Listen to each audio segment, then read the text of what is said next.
La Genèse, chapitre 29. Jacob se mit en marche et s'en alla au pays des fils de l'Orient.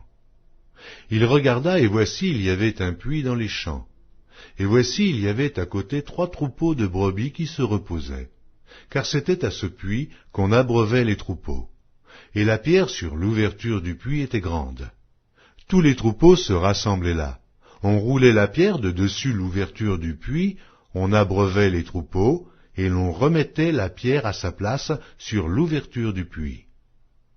Jacob dit aux bergers, « Mes frères, d'où êtes-vous » Ils répondirent, « Nous sommes de Charan. » Il leur dit, « Connaissez-vous Laban, fils de Nachor » Et il leur dit, « Est-il en bonne santé » Ils répondirent, « Il est en bonne santé, voici Rachel, sa fille, qui vient avec le troupeau. » Il dit, « Voici, il est encore grand jour, et il n'est pas temps de rassembler les troupeaux, abreuvez les brebis, puis allez et faites-les paître. » Ils répondirent, « Nous ne le pouvons pas, jusqu'à ce que tous les troupeaux soient rassemblés. C'est alors qu'on roule la pierre de dessus l'ouverture du puits et qu'on abreuve les brebis. » Comme il leur parlait encore, survint Rachel avec le troupeau de son père, car elle était bergère.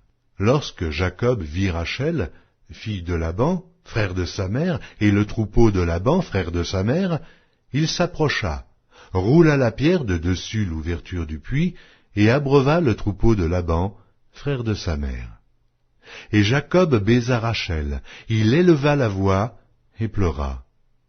Jacob apprit à Rachel qu'il était parent de son père, qu'il était fils de Rebecca, et elle courut l'annoncer à son père. Dès que Laban eut entendu parler de Jacob, fils de sa sœur, il courut au-devant de lui, il l'embrassa et le baisa, et il le fit venir dans sa maison. Jacob raconta à Laban toutes ces choses. Et Laban lui dit, « Certainement, tu es mon os et ma chair. » Jacob demeura 1 mois chez Laban. Puis Laban dit à Jacob, « Parce que tu es mon parent, me serviras-tu pour rien? Dis-moi quel sera ton salaire. » Or Laban avait 2 filles. L'aînée s'appelait Léa, et la cadette Rachel. Léa avait les yeux délicats, mais Rachel était belle de taille et belle de figure. Jacob aimait Rachel, et il dit, « Je te servirai 7 ans pour Rachel, ta fille cadette. » Et Laban dit, « J'aime mieux te la donner que de la donner à un autre homme. Reste chez moi. » Ainsi Jacob servit 7 années pour Rachel, et elles furent à ses yeux comme quelques jours parce qu'il l'aimait. Ensuite Jacob dit à Laban, « Donne-moi ma femme, car mon temps est accompli, et j'irai vers elle. » Laban réunit tous les gens du lieu et fit un festin. Le soir il prit Léa, sa fille, et l'amena vers Jacob, qui s'approcha d'elle.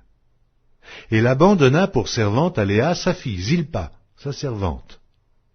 Le lendemain matin, voilà que c'était Léa.